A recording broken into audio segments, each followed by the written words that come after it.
चलिए देखते हैं दुनिया के सबसे पुराने महाकाव्यों में से एक की ये नई कहानी। और यही सवाल उठाते हैं लेखक अमीश त्रिपाठी अपनी रामायण की इस नई कहानी में। उनकी रामचंद्र सीरीज महाकाव्य को अपने सबसे बड़े किरदारों की नजरों से दिखाती है।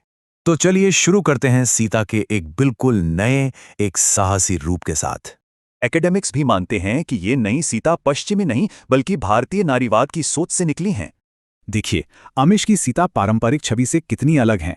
एक योद्धा, एक लीडर। उन्हें शुरू से ही एक योद्धा की तरह दिखाया गया है जो युद्ध और राजकाज दोनों में माहिर हैं।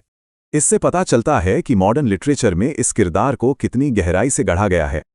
अब कहानी का फोकस इसके सबसे बड़े विलन रावण पर है। पर क्या वो सिर्फ एक विलन है? स्कॉलर्स ने इस बात पर गौर किया है कि त्रिपाठी रावण को राक्षस राजा की छवि से कैसे बाहर लाते हैं। तो यहाँ रावण सिर्फ बुरा नहीं है बल्कि एक जीनियस है जिसमें बहुत बड़ी बड़ी कमियां भी हैं। वो एक काबिल राजा और एक प्यार करने वाला भाई भी था, जिससे उसकी कहानी एक ट्रेजेडी बन जाती है। तो यहाँ किस्मत एक बड़ा रोल प्ले करती है, जिससे कहानी में एक ट्रैजिक डेप्थ आती है। इन सभी किरदारों के पीछे एक बहुत गहरी फिलॉसफी है, बैलेंस की फिलॉसफी। इसे पुरुष प्रकृति सद्भाव कहते हैं। मतलब दो ताकतें टकराती नहीं बल्कि एक दूसरे को पूरा करती हैं। ये सीरीज मैस्कुलिन और फेमिनिन को जेंडर नहीं बल्कि जीने के दो अलग तरीके मानती है।